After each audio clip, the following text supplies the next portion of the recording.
সম্পর্ক রক্ষার খাতিরে জেনে বুঝে কারণে অকারণে আমরা গ্যারান্টার হয়ে থাকি, অর্থাৎ জামিনদার হয়ে থাকি। এই জামিনদার হওয়ার পরে কিন্তু পরবর্তীতে নানা ধরনের জটিলতার সম্মুখীন হতে হয়।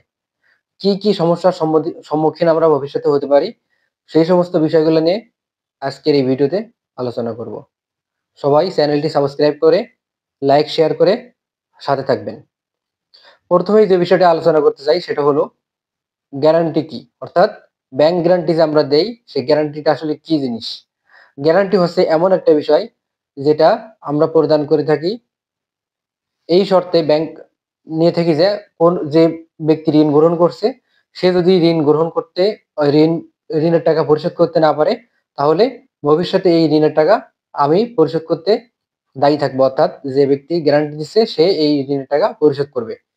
এই বিষয়টি চুক্তি আইনের 126 ধারায় বলা আছে। এবার আমরা একটু জানি যে ব্যাংকগুলো কেন গ্যারান্টি নিয়ে থাকে, অর্থাৎ গ্যারান্টর কেন ব্যাংক নিয়োগ দিয়ে থাকে। ব্যাংকগুলো গ্যারান্টর নিয়োগ দিয়ে থাকে কারণ ব্যাংক যদি মনে করে যে এই ব্যক্তির কাছ থেকে প্রয়োজনীয় কাগজপত্র অথবা ভবিষ্যতে এই ব্যক্তির টাকা পরিশোধের ক্ষেত্রে সমস্যার সম্মুখীন হতে পারে, তাহলে কিন্তু ব্যাংক অবশ্যই সাবধানতা অবলম্বন করে এবং সেক্ষেত্রে কিন্তু গ্যারান্টি নিয়ে থাকে। কিন্তু বর্তমান সময়ে সব ব্যাংকই কিন্তু লোন দেওয়ার আগে অথবা অন্য কোনো ঋণ প্রদান করার পূর্বে কিন্তু গ্যারান্টি নিয়ে থাকে, অর্থাৎ জামিনদার নিয়োগ করতে হয়। এবার আমরা একটু জেনে নিই যে গ্যারান্টর যে ব্যক্তি হবে তার দায়িত্বটা কেমন হবে।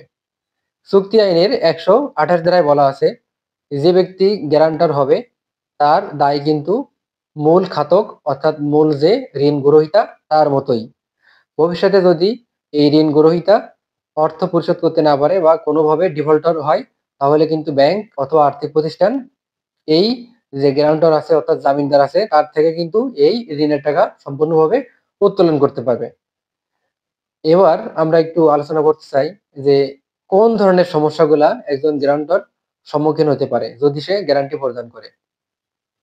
প্রথমেই যে বিষয়টা বলতে চাই সেটা হলো গ্যারান্টর কিন্তু সেই রূপ দায়ী হবে যে রূপ একজন ঋণ গ্রহীতা দায়ী হয়, অর্থাৎ ঋণ গ্রহীতা যখন ডিফল্টার বলে গণ্য হবে গ্যারান্টর তখন কিন্তু ডিফল্টার বলেই গণ্য হবে, কারণ সে কিন্তু তার দায়ভার নিয়ে নিচ্ছে, অর্থাৎ ঋণ গ্রহীতা যতটুকু দায়িত্ব ব্যাংকের নিকট অর্পণ করে পুরা দায়িত্বটাই কিন্তু একজন জামিনদারের উপরে অর্পিত হয়, অর্থাৎ গ্যারান্টরের উপরে কিন্তু অর্পিত হবে। গ্যারান্টরের বিরুদ্ধে কিন্তু মামলাও করা সম্ভব, কারণ যদি ঋণ গ্রহীতা ঋণের টাকা পরিশোধ করতে না পারে তাহলে ঋণ গ্রহীতা সহ গ্যারান্টরের বিরুদ্ধে কিন্তু মামলা করে এই টাকা আদায় করা সম্ভব হয়। এবং ভবিষ্যতে কিন্তু এই ধরনের মামলাগুলা থেকে নানা ধরনের সমস্যার তৈরি হয়। সাধারণত ব্যাংকগুলো 3 কিস্তি টাকা যখন খেলাপি হয় তখন কিন্তু তারা অভ্যন্তরীণ বিভাগের মাধ্যমে সেই ব্যক্তির মাধ্যমে কিন্তু সেই ঋণ গ্রহীতাকে একটা নোটিশ প্রদান করে, অর্থাৎ ঋণের টাকা পরিশোধ করার জন্য। কিন্তু যখন সে ব্যক্তি ব্যর্থ হয় তখন কিন্তু সে ব্যাংকের কর্মকর্তারা অথবা আর্থিক প্রতিষ্ঠানের কর্মকর্তারা কিন্তু গ্যারান্টরের কাছে ধর্ণা দিতে থাকে, অর্থাৎ তার কাছে গিয়ে কিন্তু সেই ঋণের টাকা পরিশোধ করার জন্য প্রতিনিয়ত জোর দিতে পারে এবং প্রেশার ক্রিয়েট করতে পারে। সেক্ষেত্রে যে জামিনদার আছে তাকে কিন্তু সেই সুদের টাকা সহ মূল অর্থ কিন্তু প্রদান করতে হবে যদি ব্যাংকের কাছে অথবা আর্থিক প্রতিষ্ঠানের কাছে এই ঋণ গ্রহীতা ডিফল্টার বলে গণ্য হয়ে থাকে, কারণ সে কিন্তু সমভাবে দায়ী। একটি ঐতিহাসিক মামলার মাধ্যমে রায় দেওয়া হয়েছে যে সুপ্রিম কোর্টের কোনো ব্যক্তি অর্থাৎ ঋণ গ্রহীতা যদি ঋণের টাকা পরিশোধ করতে না পারে তাহলে সেক্ষেত্রে ঋণ গ্রহীতার সম্পত্তি নিলামে বিক্রি করে যদি সম্পূর্ণ টাকা বা পাওনা টাকা পরিশোধ করা বা উত্তোলন করা সম্ভব না হয় তাহলে কিন্তু গ্যারান্টরের যে সম্পত্তি আছে সেটাও কিন্তু নিলামে তুলতে পারবে। সেই ক্ষেত্রে গ্যারান্টর কিন্তু কোনো ধরনের আপত্তি করতে পারবে না।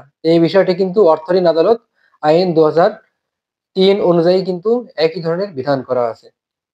আরেকটি গুরুত্বপূর্ণ বিষয় সেটা হলো ঋণ গ্রহীতা যখন ঋণের টাকা পরিশোধ করতে ব্যর্থ হয় তখন জামিনদারের বিরুদ্ধে কিন্তু যখন পদক্ষেপ নেওয়া হয় তখন জামিনদারের বিপক্ষে কিন্তু একটা নেগেটিভ রিপোর্ট অর্থাৎ সিআইবি রিপোর্ট চলে যায় এই জামিনদারের বিপক্ষে।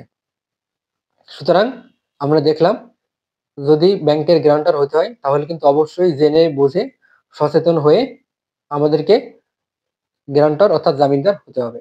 পরবর্তী পর্বে আমরা যে বিষয়টা নিয়ে আলোচনা করব সেটা হলো ব্যাংকের গ্রান্টার হওয়ার পরে বা হওয়ার আগে আমরা কি কি সাবধানতা অবলম্বন করতে পারি এবং যে সাবধানতাগুলো অবলম্বন করলে আমরা ভবিষ্যতে আইনগত জটিলতার সম্মুখীন হব না।